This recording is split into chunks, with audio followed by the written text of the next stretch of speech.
নমস্কার, সবাইকে স্বাগত জানাই দুর্বার রান্নাঘরে। পুরনো বন্ধুদের জানাই অসংখ্য ধন্যবাদ, নতুন বন্ধুদের স্বাগত।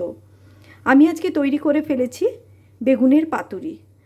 আপনারা যদি ভিডিওটা দেখেন এবং ভালো লাগে তাহলে লাইক, কমেন্ট ও শেয়ার করবেন। নতুন নতুন নোটিফিকেশনের জন্য অতি অবশ্যই সাবস্ক্রাইব করবেন। সবাই ভালো থাকবেন, সুস্থ থাকবেন, ধন্যবাদ। বেগুনগুলো পাতলা পাতলা করে দেখুন কেটে নিয়েছি, ধোয়া আছে। এবার আমি এটার জন্য একটা মশলা করব। এটাকে আমি সরিয়ে রাখছি। এবার নিচ্ছি মিক্সির জার। এর মধ্যে আমি একটু হলুদ সর্ষে দিলাম,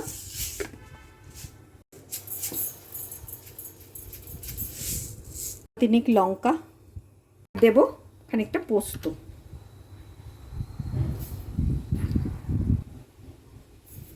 তিন চামচ মতো পোস্ত দিলাম।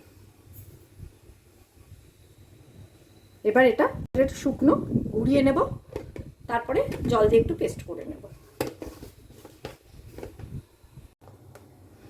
এখানে পেস্টটা করে নিয়েছি, এবার এই বাটির মধ্যে ঢেলে নেব। এখানে আমি সর্ষে পোস্ত বাটা নিয়েছি, আর এখানে খানিকটা তেল দিয়ে দিলাম আমি। এখানে একটু আমি রঙের জন্য লঙ্কা দিলাম, কাশ্মীরি, আর দিলাম একদম অল্প 1 চিমটে হলুদ।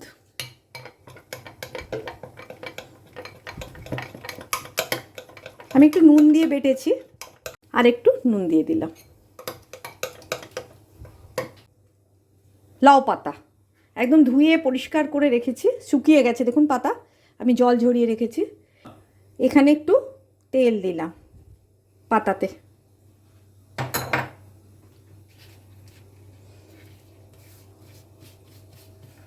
আমার হাতে সর্ষে লেগেছিল, এটা লেগে গেছে এখানে। আচ্ছা, পাতাতে তেল দিয়ে নিয়ে আমি এই বেগুন একটা একটা করে এর মধ্যে রাখবো।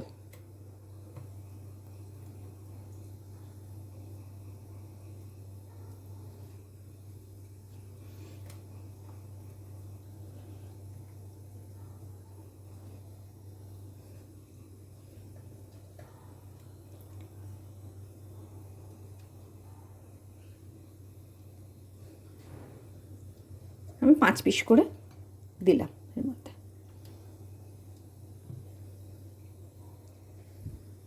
মুড়ে নেব।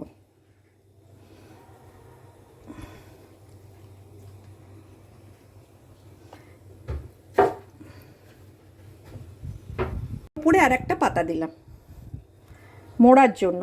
এটাতে একটু ছোট কলা পাতা হলে হয়তো ভালো হতো, কিন্তু কলা পাতা তো খাওয়া যাবে না, সেই জন্য এটাতে খাওয়া যাবে। এটাকে আমি এরকম করে মুড়ে বেঁধে নেব পুরো। আমি বেঁধে নিয়ে দেখাচ্ছি আপনাদেরকে। এটাকে ভালো করে বেঁধে নেব।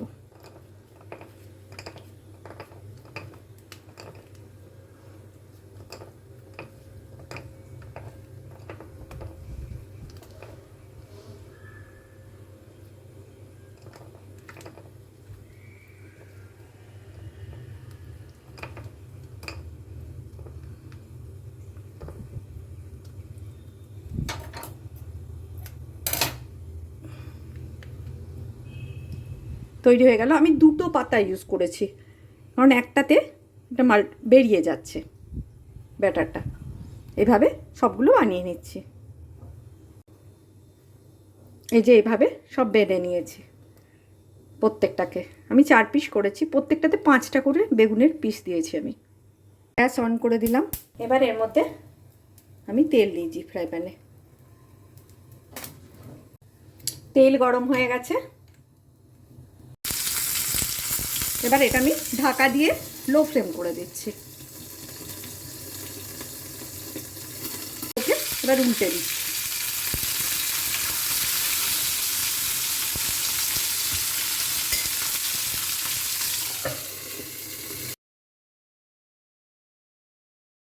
এবার এটা তুলে নেব, হয়ে গেছে।